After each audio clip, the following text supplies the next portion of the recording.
এক মিষ্টি প্রেমের গল্প। সোশ্যাল মিডিয়া ঘাঁটতে ঘাঁটতে মোবাইলটা ট্রিং করে বেজে উঠল। কে যেন মেসেজ পাঠিয়েছে। আমি তাতে গুরুত্ব না দিয়ে আবার মোবাইল ঘাঁটতে শুরু করলাম, কারণ এরকম প্রায় মানুষই আমায় মেসেজ দেয়। আমি অন্যদের মতনই তাকে ইগনোর করলাম। কিছুক্ষণ পর সে আবার দেখছি মেসেজ দিয়েছে। এবার ফোনটা রেখে বাইরে যাই।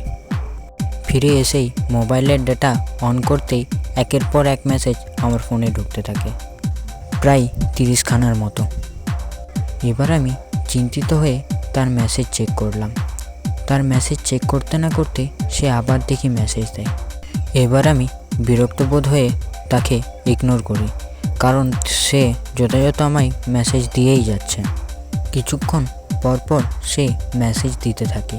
এভাবেই 4-5টা দিন চলার পর আমি তার মেসেজে আবার একটা রিপ্লাই দিই এবং জানতে চাই সে কেন আমায় এত মেসেজ দেয়। উত্তরে সে বলল, সোশ্যাল মিডিয়ায় আমার ছবি দেখে তার নাকি ভালো লেগেছে, তাই সে আমার সাথে কথা বলতে চায়।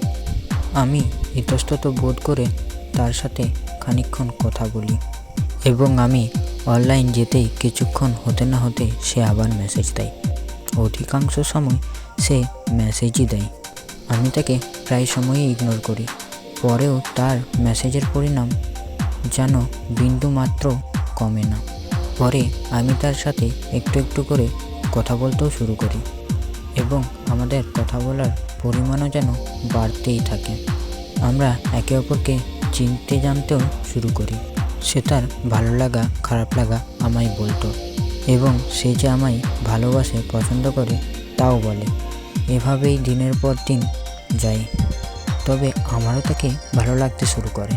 প্রেম, ভালোবাসা, ঝগড়া, দুষ্টু মিষ্টি সব মিলিয়ে ভালো জমেছিল সম্পর্কটা। প্রায় 5 মাস পর সে তার মাকেও আমাদের সম্পর্কের কথা জানায় এবং তিনিও আমাদের সম্পর্ক মেনে নেন। তার কিছুদিন পর খোলা আকাশের নিচে উড়ন্ত বিকেলে মেঘলা আকাশ, হালকা বাতাস আর ঝিরিঝিরি পাতার শব্দ। প্রথম তার চোখে চোখ রেখে কথা বলার, ভালোবাসার আদান প্রদান মুহূর্তটা যেন এক স্বপ্ন। প্রকৃতি যেন মুহূর্তটাকে আরও সুন্দর করে তুলেছে। ভালোবাসার মানুষটাকে প্রথমবার সামনে থেকে দেখার অনুভূতিটাই একেবারেই আলাদা, যা কোনোদিনও ভুলে যাওয়ার নয়। এভাবে ঘন্টার পর ঘন্টা আমরা একসাথে কাটাই।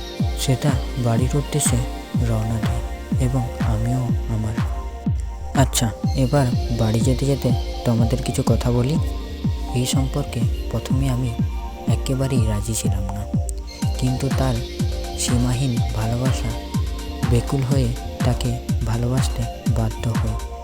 সে অনেক কেয়ার করে, তবে এত কিছুর পরেও তাকে বিশ্বাস করতে কোথাও যেন আটকে যায়। কারণ এর আগে আমিও একজনকে ভালোবেসেছিলাম, তাকে আমার সবটুকু বিশ্বাস দিয়েছিলাম।